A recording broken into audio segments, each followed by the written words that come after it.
You notice it before anyone explains it to you. When you stop filling the silence, when you don't rush to clarify, impress, or react, she adjusts. She moves closer. She watches. She follows. Not because you spoke less, but because your presence became heavier than your words. Most men think attraction is built through effort, through saying the right thing at the right time. But you felt the opposite. The moment you held your composure, something shifted. Her curiosity replaced her certainty. Your stillness unsettled the noise around you. This isn't about playing games. It's about what silence reveals when a man is no longer governed by emotion, approval, or urgency. If this resonates, stay with it. Support this message, subscribe, like, leave a comment, so it reaches other men searching for clarity instead of chaos. Because in a moment, you're going to understand why silence rewires perception, reorders power, and changes how people move around you. Don't move. The principle that explains all of it is coming next.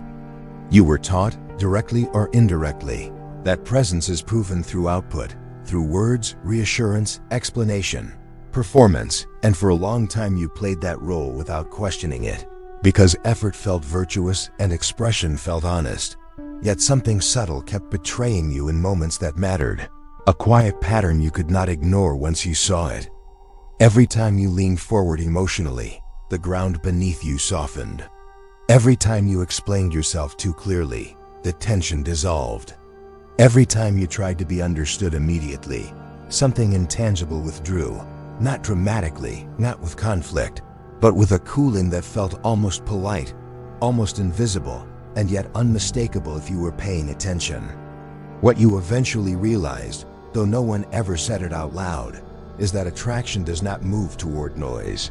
It moves toward gravity, and gravity is not created by motion, but by mass, by density, by the sense that something is anchored so deeply within itself that it does not need to announce its position. When you stop reacting on impulse, when you no longer fill every pause, defend every misunderstanding, or rush to resolve emotional tension, the dynamic changes without negotiation, because silence, when it is calm rather than empty, creates a psychological vacuum that others instinctively lean into. You are not withdrawing, you are holding. You are not withholding to manipulate. You are no longer leaking energy to be approved. There is a difference, and she feels it before she understands it. In that stillness, her mind begins to work for you instead of against you. Not consciously, not strategically, but instinctively. The way perception reorganizes itself around something that cannot be easily categorized. Because uncertainty paired with emotional stability creates a quiet form of intrigue that effort can never replicate. You see, the average man explains himself to control outcomes. You remain silent because you are no longer controlled by them. That distinction alone changes how you are read in a room, how your pauses stretch slightly longer than expected, how your eyes no longer search for reassurance, how your body language stops asking permission, and without saying a word, you communicate something most men never realize they are constantly denying. You communicate that you are not urgent. Urgency is emotional exposure without containment. Stillness is exposure governed by discipline. And discipline, real discipline, does not make you rigid. It makes you predictable only to yourself, while remaining unreadable to those who are used to emotional immediacy as a shortcut to control. This is why silence unnerves before it attracts. It removes the usual reference points. It denies the other person the comfort of immediate interpretation. When you do not explain yourself, she must evaluate you internally. When you do not react, she must reassess her assumptions. When you do not chase resolution, her attention turns inward. Because the human mind cannot rest in unfinished emotional patterns, it seeks completion, meaning, orientation. And in your absence of noise, you become the unresolved variable. Not because you are distant, but because you are present without being performative. That presence carries weight, a slow, grounded certainty that does not rush to be liked. And the deeper truth is this: women are not drawn to silence itself. They are drawn to what silence implies about a man's internal order. A man who can remain composed under observation signals something ancient and unmistakable, that his emotional center is not externally managed, that his sense of self does not fluctuate with approval or resistance, that his nervous system is regulated enough to create safety without reassurance. And safety, when it is paired with mystery rather than familiarity, becomes magnetic. This is where most men misunderstand the moment. They assume silence is a tactic, something to deploy, something to copy. But what you are witnessing is not technique. It is consequence. Silence is what remains when the need to prove dissolves. You are no longer trying to be understood instantly because you trust time more than explanation. You are no longer trying to control perception because you understand that perception follows behavior, not declarations. In that state, something reverses quietly. She begins to watch instead of test. She begins to lean in instead of pull away. Not because you demanded attention, but because attention moves naturally toward emotional stability the way the body moves toward balance without instruction.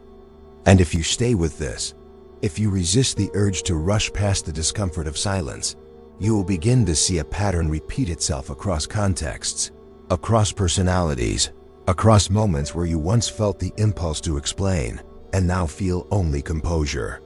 What comes next will clarify why this pattern is not accidental, why it appears across psychology, philosophy, and human behavior, and why mastering it changes far more than attraction. It changes how you move through the world. As you begin to notice this pattern repeating, you understand that what unsettles people is never silence by itself. It is the sudden absence of leverage. Most social dynamics rely on predictable emotional exchange, a rhythm of stimulus and response that allows both sides to orient themselves quickly. But when you remain centered and unreactive, you remove the familiar handles others unconsciously reach for. This is where power quietly shifts, not as dominance, not as control, but as a symmetry of emotional dependence. You are no longer invested in steering the moment, and paradoxically, the moment begins to orbit you. In that space, her attention changes quality. It is no longer casual or reflexive, it becomes observant. She listens to what you do not say, studies how you move when nothing is demanded of you, and measures the gap between expectation and reality. That gap is not empty, it is charged, because the mind does not tolerate unresolved meaning for long. You see, explanation is a form of closure, and closure ends curiosity. When you remove it, curiosity deepens rather than resolves, and the longer it remains unresolved, the more significance the mind assigns to its source. This is not romance, it is cognition. The brain allocates value to what resists easy interpretation, especially when that resistance is paired with emotional calm rather than avoidance. What most men miss is that overcommunication is not honesty. It is anxiety disguised as transparency. It reveals a need to be settled, to be agreed with, to be placed safely inside another person's understanding. Silence, when it is disciplined rather than defensive, signals something entirely different, that your internal state is already settled, that you do not require immediate alignment to remain at ease. This is where her psychology responds without conscious intent. She does not feel manipulated. She feels engaged, not stimulated, engaged. Because engagement arises when something stable allows space for movement without forcing direction. As you hold this posture, the interaction slows, not awkwardly, but deliberately, and in that slowing, emotional volume drops while perceptual sensitivity increases. Small shifts become noticeable. Tone matters more. Eye contact lingers longer. The pauses between words begin to carry meaning. You are not trying to be impressive. You are not trying to be mysterious. You are simply no longer leaking urgency. And urgency is the clearest signal of emotional imbalance the nervous system can detect. From this grounded position, something subtle but decisive occurs. She begins to regulate herself around you. Her energy mirrors your steadiness. Her reactions soften. Her need to test boundaries diminishes, because boundaries that are announced but embodied feel immovable. This is not compliance, it is orientation. People orient themselves around what feels stable, and stability that does not seek validation creates a form of trust deeper than reassurance ever could. Words can promise safety. Presence proves it. The reason this works across time, across cultures, across individual differences, is because it is not social, it is biological. The nervous system is constantly scanning for cues of volatility or coherence. And when you demonstrate coherence without effort, you communicate leadership at the most primitive level. Leadership in this sense has nothing to do with authority over others.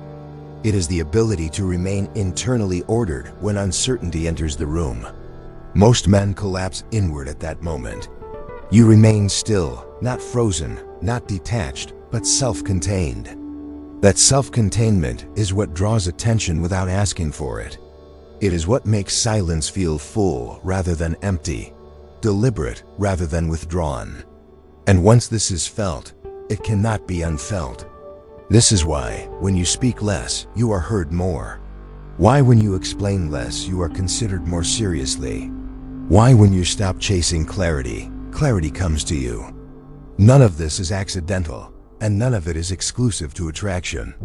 The same principle governs respect, influence, and how others defer to your judgment when outcomes are uncertain. Silence is not your tool. It is your byproduct. It is what remains when your emotional center no longer lives outside your own control. And as this internal shift stabilizes, you begin to realize something unsettling and freeing at the same time, that many of the struggles you attributed to external dynamics were actually symptoms of internal noise. When the noise fades, the world reorganizes itself around your stillness, not because you demanded it, but because stability becomes the reference point by default. What you are stepping into now is not a tactic to be practiced, but a standard to be maintained. And once maintained, it changes not only how she follows, but how life responds when you stop trying to lead it with words alone. As this understanding settles, you begin to see the final layer, the one most men never reach, because it requires releasing the last illusion that effort creates control. For years, you were taught that intensity equals impact, that presence must be asserted, that value is demonstrated through visible motion. Yet what truly shifts attraction, respect, and influence is not the appearance of restraint, but the absence of internal conflict. When you are no longer negotiating with yourself in real time, no longer torn between impulse and image, the need to manage others evaporates, and with it goes the quiet desperation that once shaped every interaction. This is where silence becomes irreversible. Not something you choose selectively, not a behavior you switch on when tension rises, but the natural expression of a mind that has resolved itself. A mind no longer fragmented by urgency, fear of loss, or the need to be correctly perceived. You stop performing regulation, you embody it.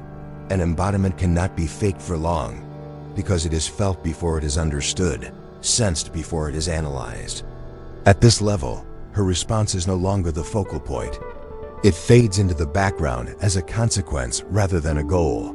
The way gravity fades from conscious awareness, once you trust, it will always be there. She follows because alignment feels easier than resistance. She watches because observation feels safer than testing. She moves closer because emotional stillness invites proximity without demanding it, without signaling hunger, dependence, or hidden expectation. What you understand now is that attraction never belonged to persuasion. It belonged to coherence. A man whose inner state does not fluctuate with outcome becomes a fixed point in an unstable world. And fixed points draw orientation instinctively, not just from women, but from life itself. Opportunities appear differently. Conflict softens before it escalates. Conversations change tone without effort, because your nervous system sets the tempo before words ever enter the space. This is why the deepest form of power has always been quiet. History does not remember men for how loudly they asserted themselves, but for how immovable they were when pressure arrived. Stoic discipline was never about suppressing emotion. It was about governing it so completely that emotion no longer governed behavior. Machiavellian insight was never about manipulation.